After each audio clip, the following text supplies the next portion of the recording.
Okay, welcome everybody who is on YouTube live stream. For everybody on the Zoom, we are now broadcasting to the world. What I need to do now is record to the cloud. So from here on, we're recording on Zoom. And as I say, broadcasting to the world on Service Design from the Royal TV, even from the Royal College of Art. My name's Clive Grinyer, and I'm about to talk any moment now to our guest, Judah Armani. I'm going to wait a little bit while we have a few more students join us.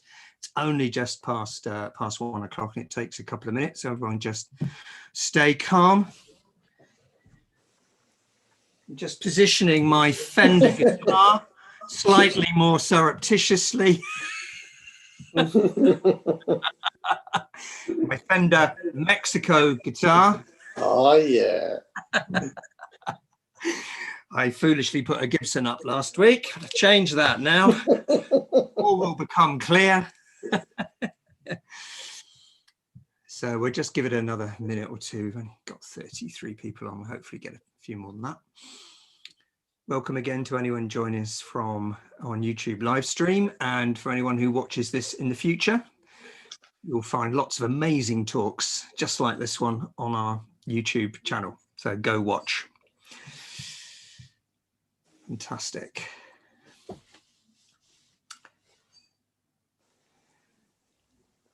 So yeah, a couple more minutes, get some water in us, get ready to go.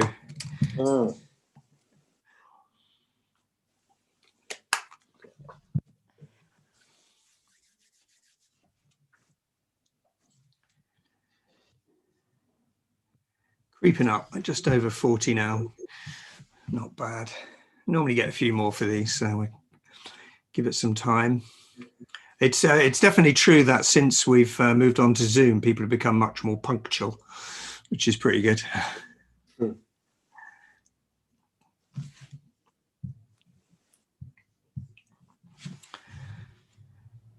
Clive, I have a question that every service design student should participate, should take part in this course, because one of my group members said her timetable don't have this course. No, it is some service design course, but we're very welcome for anyone else to come in and take. She's service design students, and she said she didn't have this course. No, so that's right. Send a link to her. Do send the link to anybody who'd like to join, and anyone can join on YouTube as well. Okay, cool. But yeah, send her the Zoom link, absolutely no problem. So just for those people who are joining this call, this presentation is part of the service design curriculum, I guess, in that we invite service design practitioners to come and talk. But we've made the bold decision to broadcast on YouTube live stream as well, because so many people are interested in meeting and hearing from some really incredible service designers who are out there in the world doing some great stuff. Thank you, Joe. It's on Facebook. The whole world and Facebook will now be joining us. Great.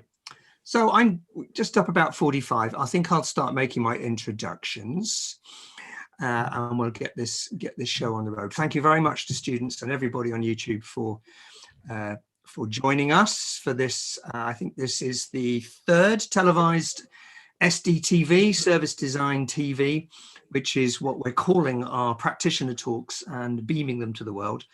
I'm particularly delighted today to welcome somebody who stands out in service design. Service design tends not to have individual standout stars. You know, we don't have Johnny Ives. We tend to do our work under the surface and influence the world in different ways. And about 10 years, someone will say, yeah, I worked on that project. You know, that was the reinvention of the health service or education or banking.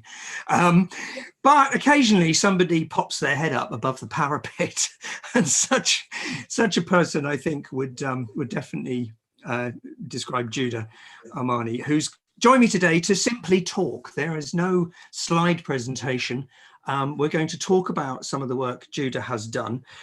For those of you who don't know, he's a graduate of the service design course and a graduate of Rhode Island and a graduate of UAL, whoever they are, and a graduate of the Open University.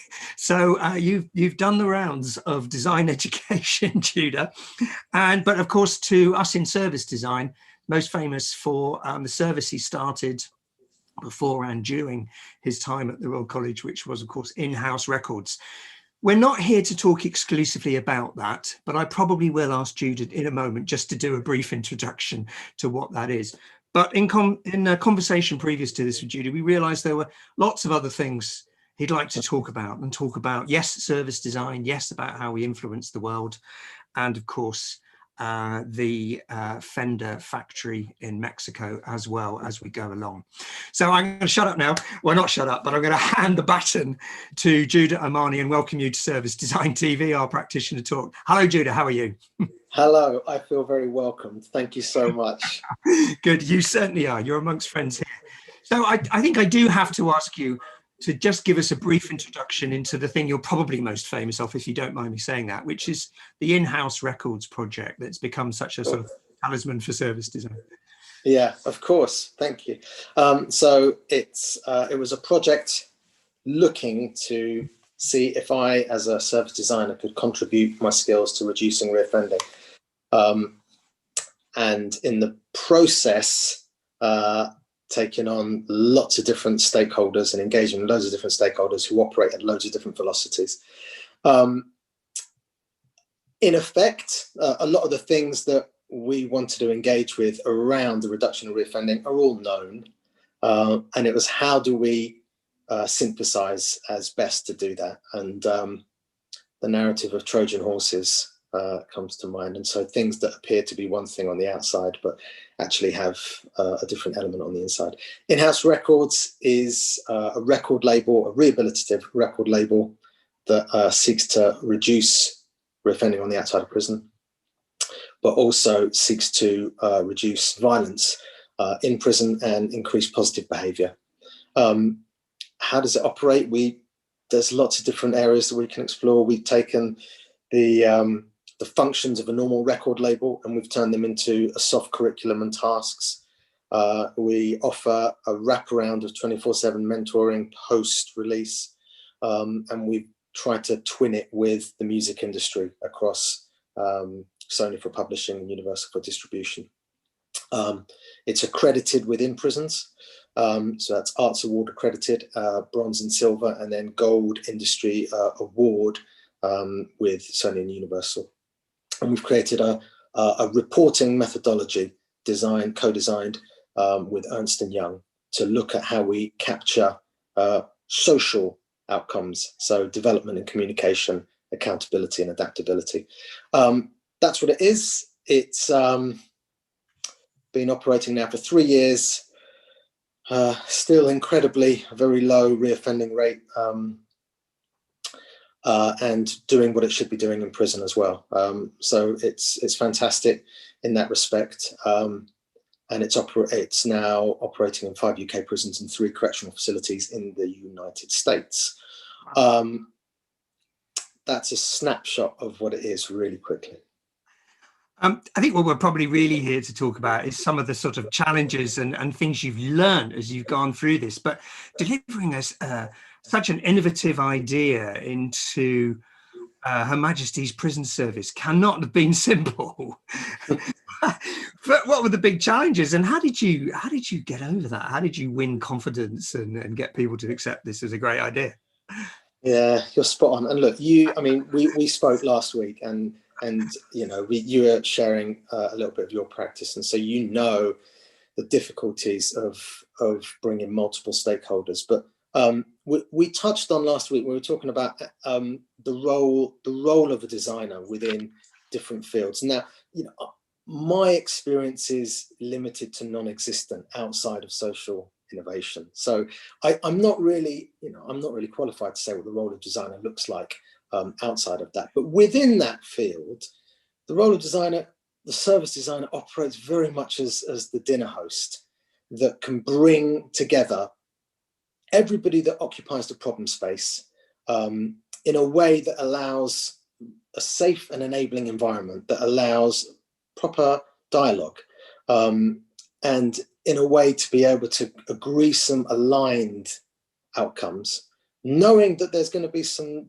diversity, knowing that there's going to be some people that are going to want different things out of it, but really managing that space, and almost not about creating the change itself, but creating the space for that change to take place. I thought that was a very powerful thing when you said that to me when we talked the first time. And I think for a service design student, that would be quite surprising. But I certainly, the moment you said it, I realized how I too had been a dinner party host. And there's something about knowing who to invite. Yeah. Something about, giving them the food for thought, if you like. Yeah. Things that are going to stimulate, and possibly a bit of wine as well. Yeah, but then also, like spot on, but also not wanting to dominate or control the conversation. And I think that's an important narrative, because outside of my limited field, I would imagine that the role of the designer might need, there might be an expectation for the designer to control. Sorry, that's the head of my puppy. Oh, hello. Who was he called? She called? Scooby. Scooby, of course. That outside the role of social innovation, there might be an expectation for the designer to take control, to orchestrate and so you're absolutely right in terms of we should understand what the expectations of the stakeholders are. Is there an expectation that design can genuinely solve, or is there a suspicion about design? And therefore, our approach should match their expectations, certainly sensitive to it. Yes, I think that's so important, and it so dominates the context when a designer walks through the door. But of course, if you're inviting them to dinner, they're not expecting anything. Yeah. This is like, dinner inside a Trojan horse. How impactful is that? Yeah, exactly. Well, I'm sure students, and when we've had enough of our conversation, we'll invite some students to come and ask some questions as well. One student has already said we should change the name of the course to Dinner Host. So you've already had a big impact on people. But I'd love to hear a bit more about, as you've gone out of the RCA course and all these fantastic places you've studied design, and you've looked at what really is impactful.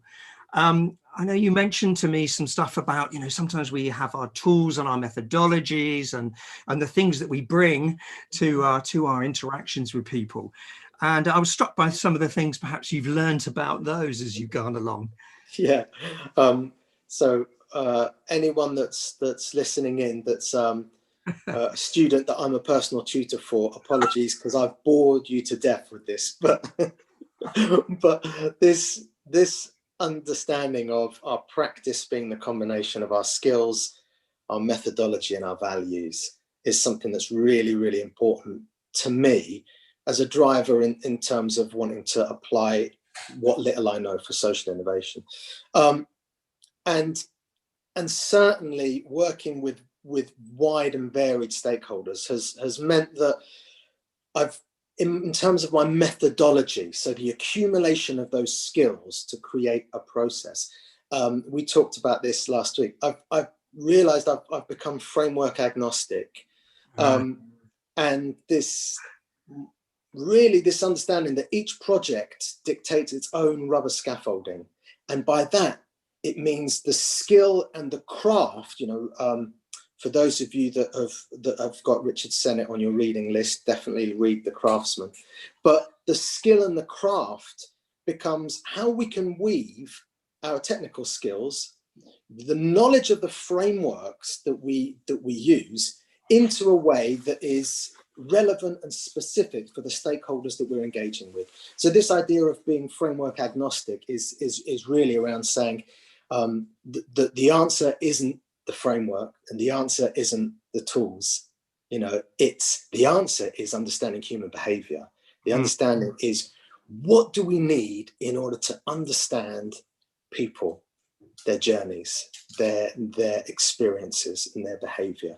And sometimes it's going to be even outside of the purview of the technical skills we learn, but it will be very much within the purview of the social skills that we have.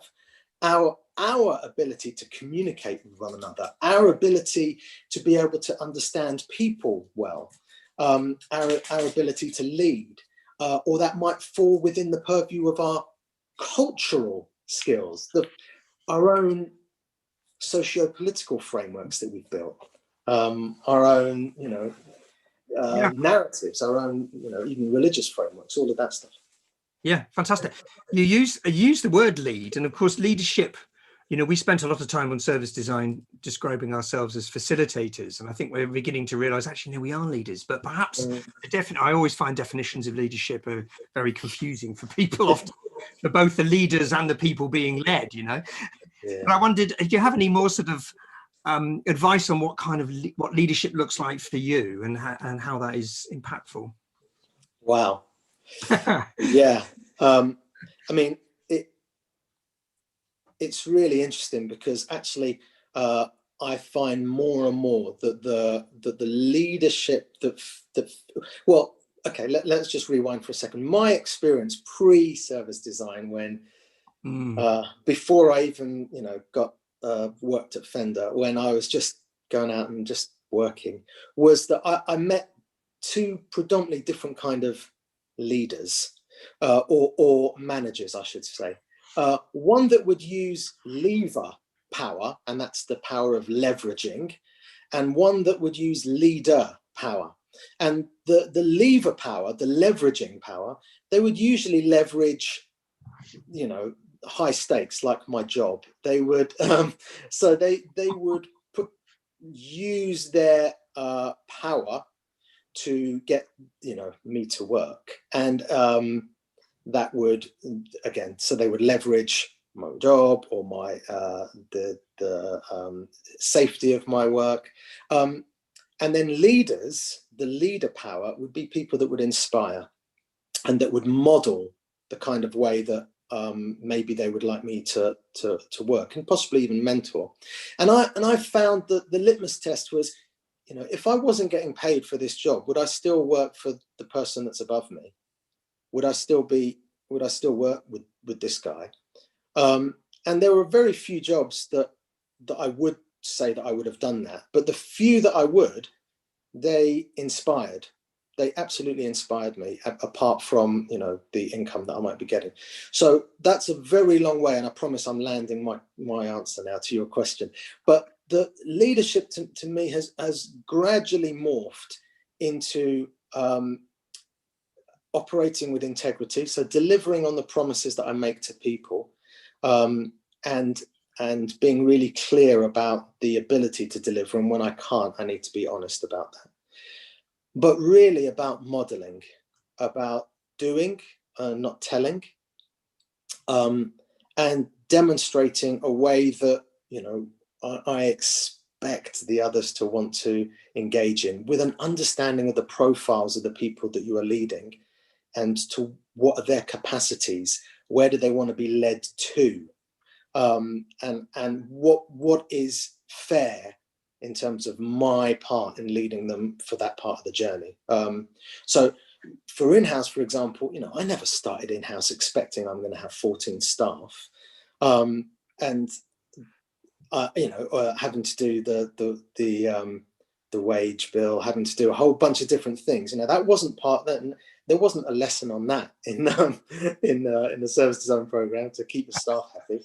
But then, and again, in a way there was, because actually that service design, again, right to its iteration of like, well, how do I motivate a staff of 14 people that are there to enact what the project was in the first place?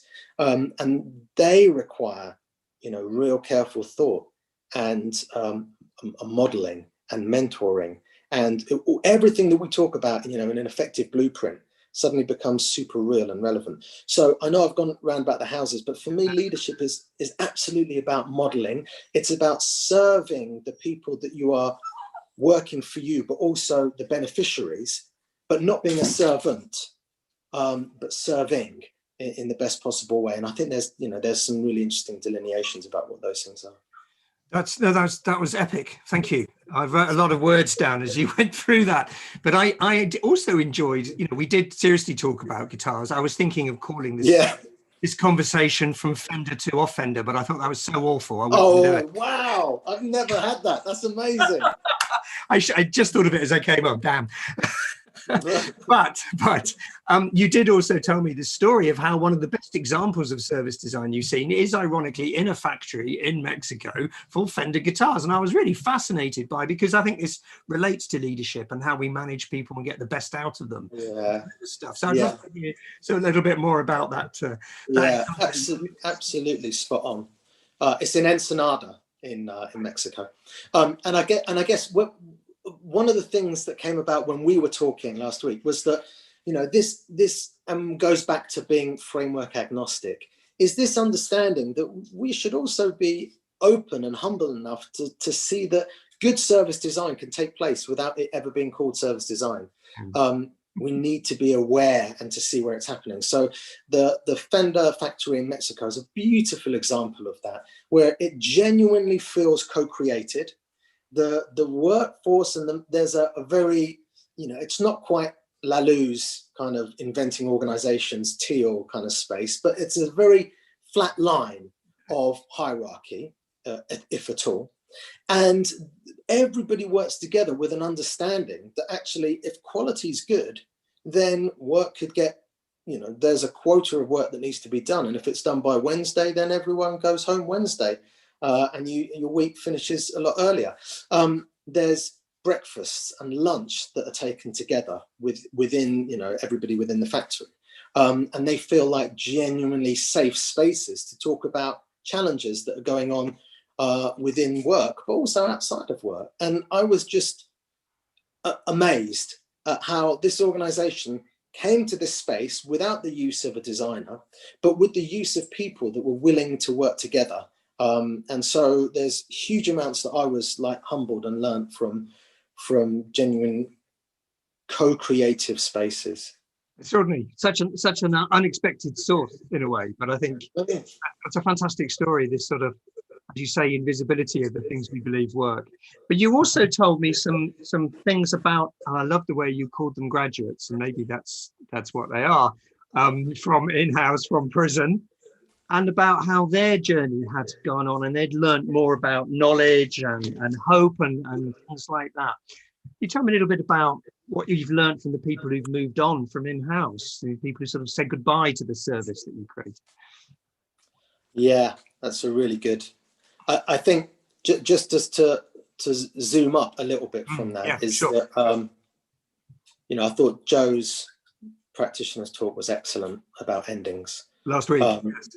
It was brilliant. And actually, it was maybe 2 years ago. I got into the lift at Stephen's building, and Johnny was in the lift as well, and he was saying to me, you know what? We talk about user journeys all the time in service design, but we rarely talk about the only journey, which is life to death, A to B. Both of those things have context to the answer, which is saying goodbye and how people exit from a social created innovation is really, really important. It's very different to how they exit an app or how they might exit, a service that they're consuming, because this comes with a lot of wraparound. It also comes with this very weird currency, which is hope. And in my limited experience, hope does very odd things. It's not like a normal currency. It doesn't grow with, incremental inflation. The depositing hope within a group of people that are so poor in hope and have hope poverty, I should say, actually does the adverse thing. It immediately increases sometimes unrealistic expectation of things that are going to happen. And so I realized, for the first 10 years of the practice that I started, I operated in homelessness. I made so many mistakes, and I provided, by genuine desire to want to do well, I provided way too much hope. And I didn't realize the opportunities of hope that I was giving. And, people were hurt. And whilst outcomes might have been reached, along the way, people's expectations weren't managed. Interesting. And I realized that from challenging circumstances, there's expectations need to be managed in a completely different way than to expectations that might be given between yourself and your students, because they're given in a context of everyone being on the same page. So Right. there was a huge learning curve, certainly within 10 years homelessness, and there was a learning curve within in-house as well. And actually working with the graduates now, I'm still learning. I'm still letting down people, hopefully not as much and not as drastically, but I am. And that obviously hurts me when we have those conversations with the graduates. And I'm consistently learning about behavior again. So the craft is about how can I develop new social skills? How can I develop better skills to understand people, to understand emotions, to understand hope? Of course, some of those are going to be tools. Some of them might be a framework. Some of them might live within the diamond. But I also want to be humble and open enough to say a lot of that might not. And if it doesn't, where is going to come those? From where are those skills going to come? That's quite scary. That sense of responsibility, and I guess painful to have gone through. Do you get much feedback from the people that have graduated out of the system? Have they moved your understanding of what you need to do as a result of what they've done? Yeah, we do. The feedback is often it could be quite brutal if it's negative. But I mean, we talked about this last week. I think there's talking about vaccines is very topical right now. But actually, there's something in vaccines that make you more immune. And some of the feedback feels like vaccines sometimes. They're quite painful, but actually that there's a very poor chance that you're going to make the same mistakes again. Yeah. That's the more negative. The positive feedback, actually, we've managed to capture within effective feedback loops. So the positive feedback actually goes to iterate what we offer on the outside. So positive feedback iterates what we do. The negative feedback doesn't immediately impact it because it needs a little bit of refining and understanding, and possibly changing what we're providing as a service. Okay, that's a really interesting point. Yeah, I mean, I think just to add to that, in my limited, so there's people that have much more experience. My limited experience in social innovation, you also have to design for failure. Failure needs to become your best friend. And I think societally, we don't have a very healthy relationship with failure. Certainly at school, we're pushed for perfection and exam perfection. And within employment, it doesn't fit into our climbing of the corporate ladder very well. We tend to want to push the blame to other people and copy in enough people to cover our backs. But I think as service design within social innovation, failure needs to become our ally. It needs to become our best friend. Because when we design for failure, we welcome the negative feedback because we see that as a way of reiterating. You raised an interesting point there, because we were also talking about the third sector, and so much of your work has been working with different organizations in voluntary, but of course the impact of failure can be more serious, as you sort of alluded to. But what's your experience as students? We often work with NGOs, we have some charities, we have big organizations. What tips do you have? What insights can you give about working with those sorts of voluntary organizations and the impact they can have? Yeah, that's a really good point. I mean, I guess the first thing is that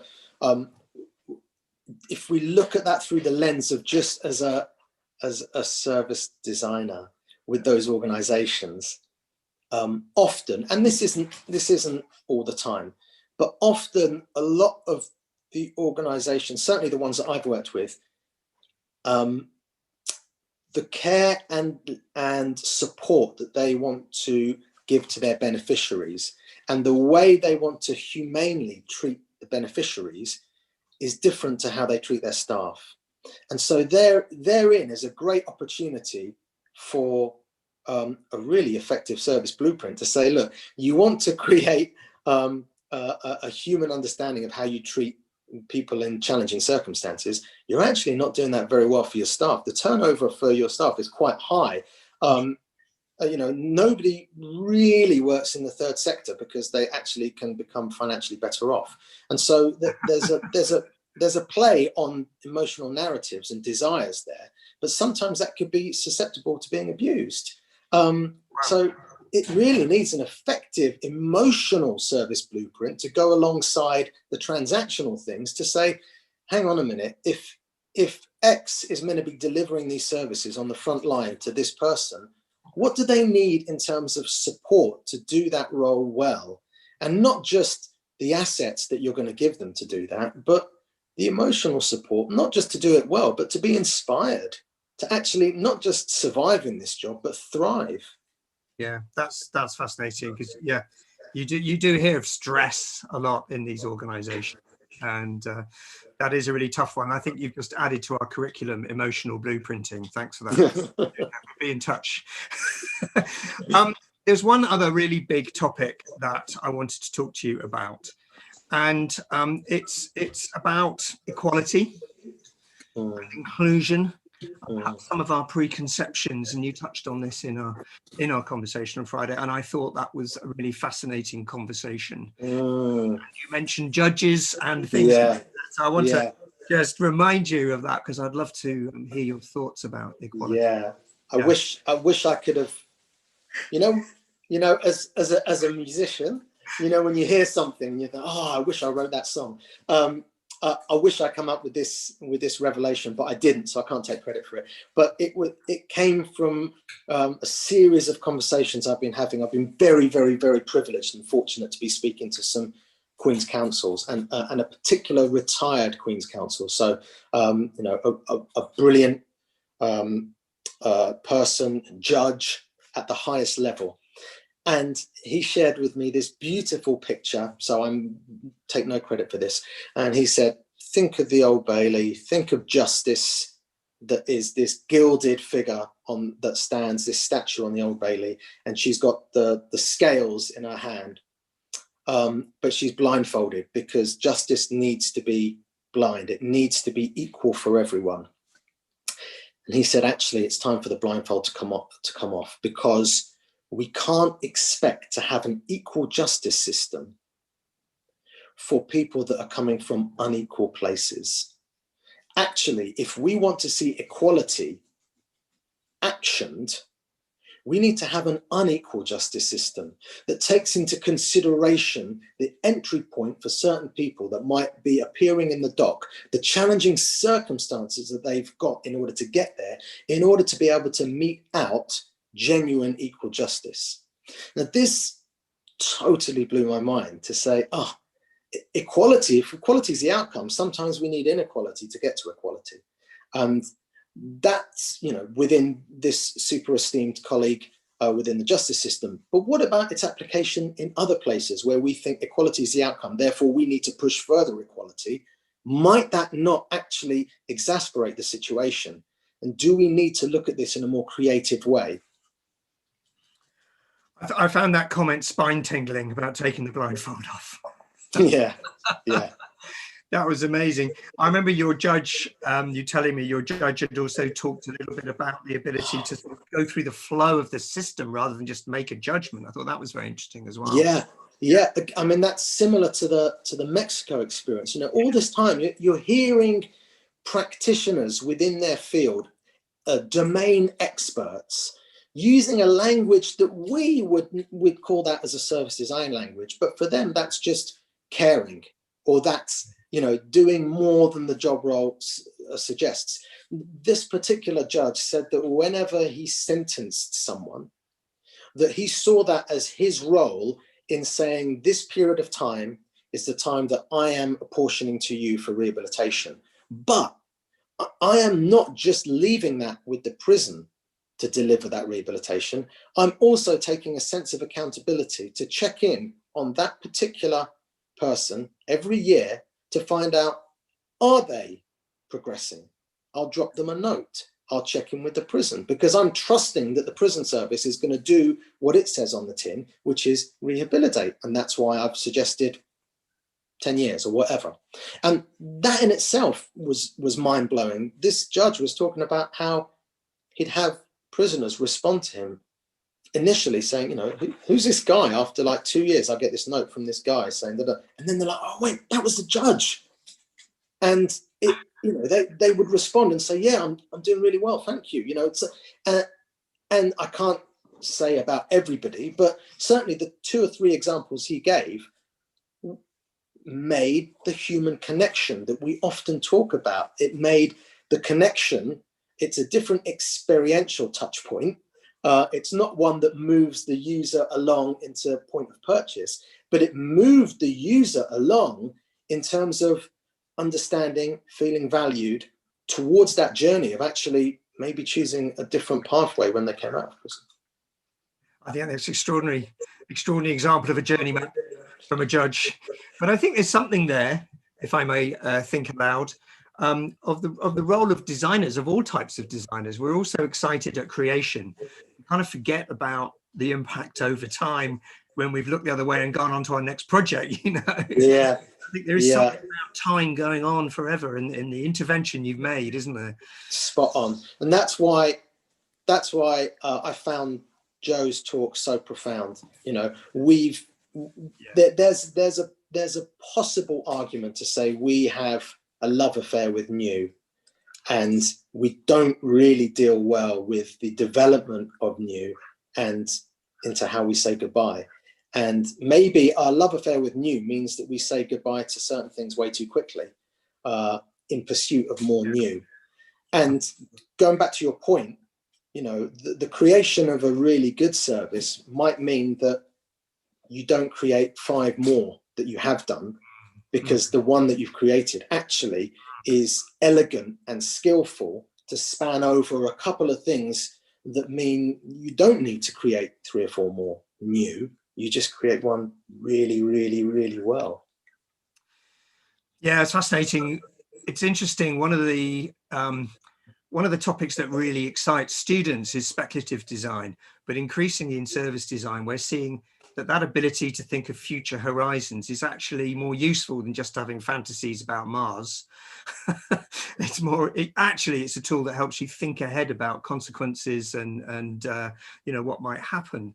And of course, backtrack and make some consideration of that at the beginning of your design process. I think I can see design going down that route more and more readily at the moment, but you're adding fuel to that. I think it's really, really interesting. No, I think you're spot on. I think, yeah, absolutely. But that goes back also to a certain sense of accountability that we have as the dinner hosts to say, I'm not just going to point a pathway that I think will be healthy, but not only am I going to journey with you on that pathway, but also I'm going to run ahead of you to make sure that this pathway that I think is a really good one to lead down doesn't have any, you know, mines or craters that I'm leading you to, or we're not leading you off to the edge of a cliff. So I think there's definitely an accountability that comes, which should set us apart from consultants.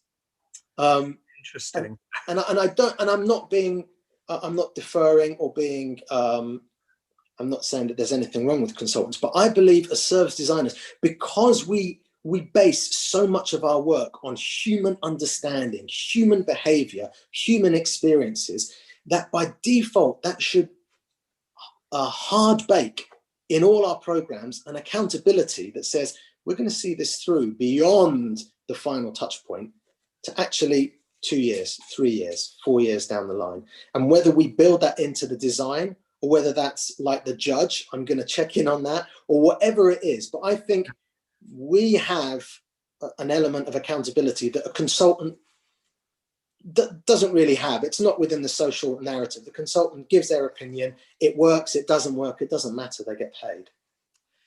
Gosh, you raised some really interesting points there. I mean, Ironically, I've always felt to be impactful, you have to be inside an organization and understand the cultural levers and the people, you know, but a lot of our students get fantastic jobs in agencies, and good luck to you.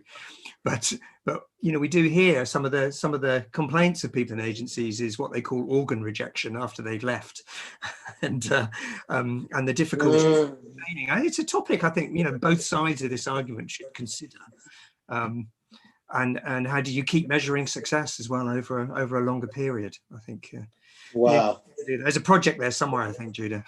No. Listen, what you're touching on is beautiful. I mean, I think, you know, if we're going to really explore organ rejection, then it's, you know, part of that is understanding beyond 2 months or 3 months of research, the culture of the organization we're looking to put this in, looking to implement this in, because otherwise it's going to be rejected after a few months if culturally it's not connecting, if it's not actually meeting the real needs, which are often invisible.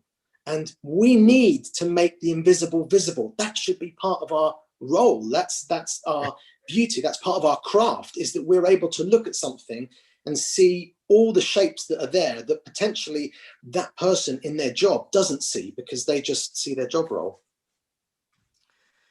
Oh, that's beautiful too. And I think the gosh, I don't know where to go now. I think the role of fitting us to the organization comes across so strongly in everything you've said.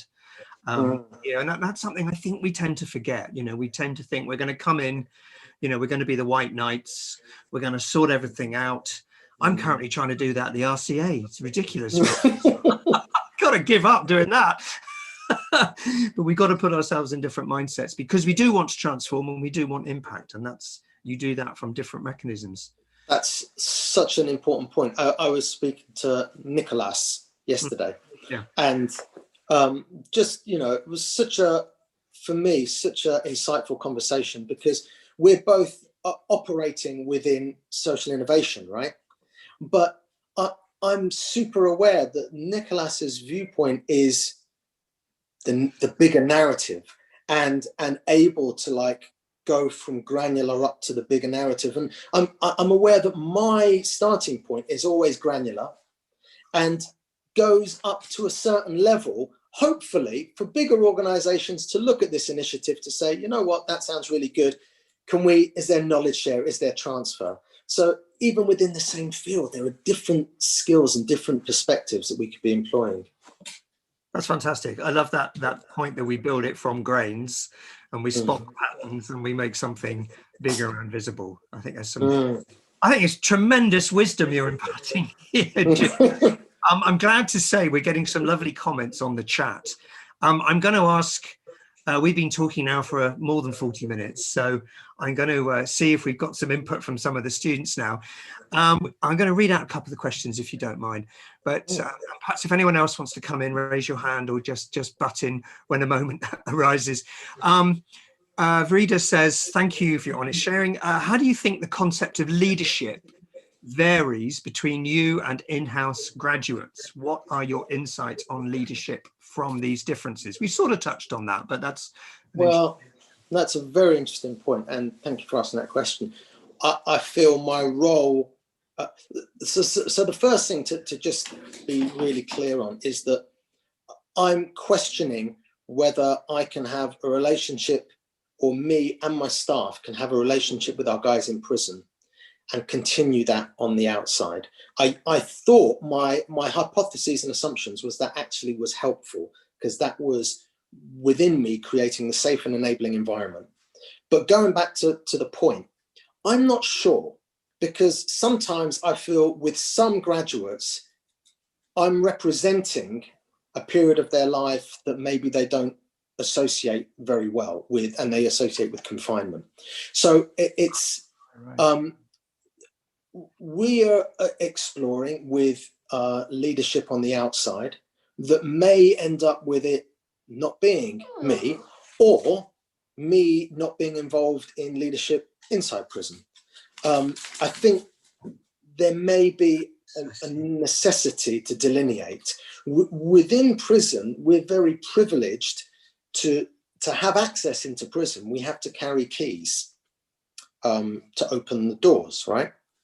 The very semiotics of someone carrying keys and a prisoner not having keys creates division. It creates a disparity. It creates power. Post-release, nobody has keys, right? But are we still carrying the emotional keys around us? Or more to the point, do the graduates still perceive us as carrying those keys? Some don't, some do. Therefore, we're already putting ourselves at a disadvantage if we want to model leadership in a healthy way. And so we need to carefully look, and I guess the answer to the question is, I don't know yet. In the spirit of transparency and honesty, we're still working that out. It probably would look like different people leading at different points for in prison and out of prison, in order to effectively create change, but using the same aspiration, honesty, transparency elements. Fantastic. That's really fascinating. Sometimes I feel like that about students. I always think they're going to be my best friends when they leave and they never talk to me again. Yes, yeah, listen, the semiotics of the things that are unconscious to us, yeah, you know, that's viewed from a different angle. Wow, that could be like a completely different game changer, right? I've just had a student invite me for a beer, so that's nice. Now, I want to go back to a question here. Anchit's asked a really interesting question, I think, because some people might be quite surprised at how much innovation you've been able to bring into something as Victorian as the British Her Majesty's Prison Service. And you know, we know that, you know, the only tool that the government tend to have is privatization of services. So Anchit is saying, how do you convince stakeholders who have a more stringent understanding of justice and crime that is more interested in penalizing more than rehabilitation? You know, do you confront that? How do you talk to people who have that mindset? Wow. Anchit, did you say? Anchit, yes. Anchit, okay. So there's a long way and a shorter way. The long way, or the meta narrative, is this country has a love affair with punishment. We've pretty much fallen in love with punishment ever since the Romans left, and we love it. We can't get enough. The hanging, drawing, quarterings, the stocks, the public, you know, squares, the executions, the guillotine. Well, the guillotine was France, but the nooses, and you know, now that is the courtroom drama that's covered in the press. You know, we love that element of it. And so we have to be aware that there's a cultural narrative that we're working against. However, all of that really is about so, you know, you can rewind back to a year ago and the tragic events on London Bridge. And there were some people who were on release on temporary license. So that means that they're still finishing their sentence, but they are deemed a low enough risk to be able to help get their lives back on track by doing some work. So they leave prison for the morning, they go and work for an employer that understands that they are coming out from prison, and then they go back to prison in the evening. That they will be towards the end of their sentences. They will be in a Category D prison, classified as an open prison.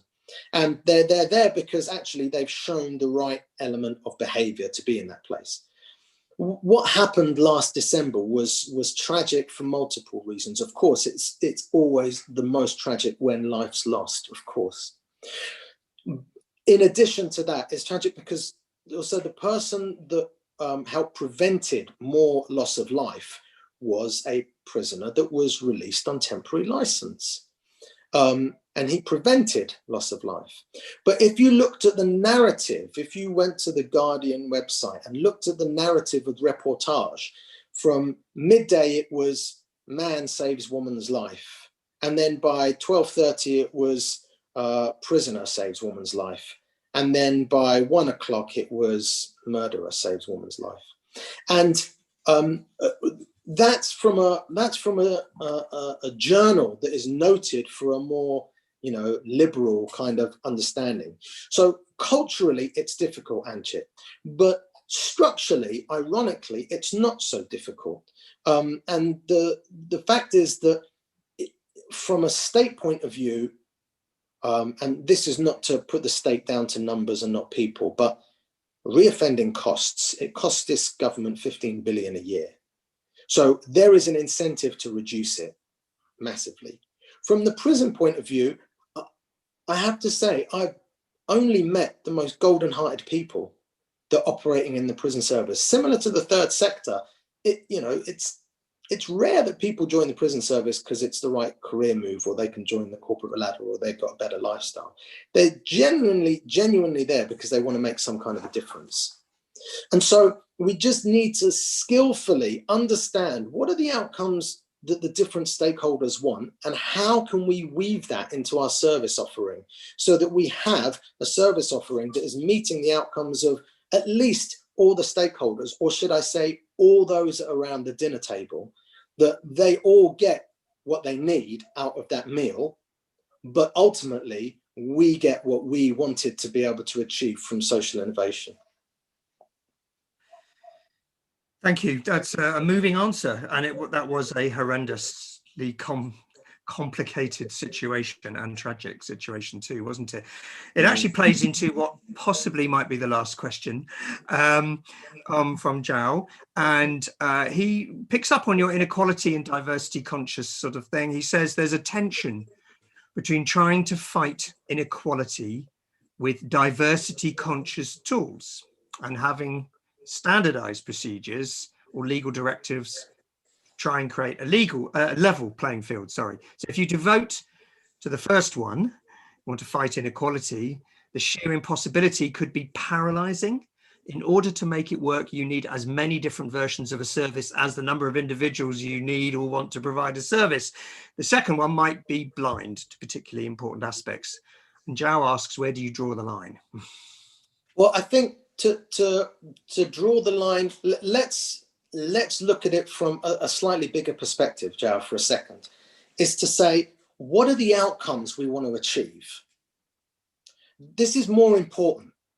The reason why it's more important is that if we're talking about social innovation, do we want diversity, or do we want a room, go back to our dinner party example, do we want a room of divergent thinkers? And a way that we can guarantee having divergent thinkers is if we make sure everybody that's in the problem space has been invited to dinner. The outcome we want is lots of divergent thinking in order to create and innovate.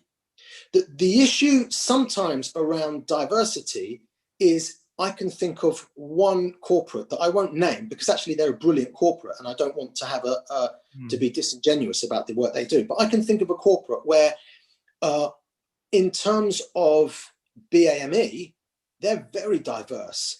In terms of diverse thinkers, they all think the same. Now, if the outcome of that organization is to deliver a service, then actually that's fine, because they want people that all think the same, but potentially are from different backgrounds. Fair enough. Within design, actually, we don't want people that all think the same. Certainly within service design, when we're creating an initiative, we don't want stakeholders that are all saying the same thing. So our role is to actually turn a diverse group of stakeholders into a divergent thinking group of stakeholders. Now, sometimes they go hand in hand. Sometimes they don't. Sometimes we might have a group of divergent thinkers that all look the same, but actually they've come from different enough backgrounds to mean that the outcome that we get is different. So going back to the difficulty that you stress, Zhao, and where do we draw the line? I think we first of all understand, what is the outcome we want to achieve? Is it better performance? And does diversity help us do that? There's who was the table tennis player? Matthew Said, talks about this quite a lot.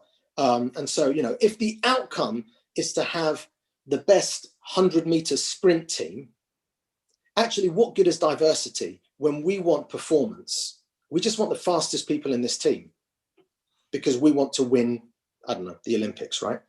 So the hierarchy then is around performance, because performance is ultimately what this organization is measured on. If we want divergent thinkers, then the outcome is people that think differently. Therefore, yes, diversity can play a role, but we also need to think about, where is the thinking coming from? Is it informed by cultural backgrounds? Is it informed by different frameworks that are adopted? Then we start looking at human capital, at social capital and cultural capital.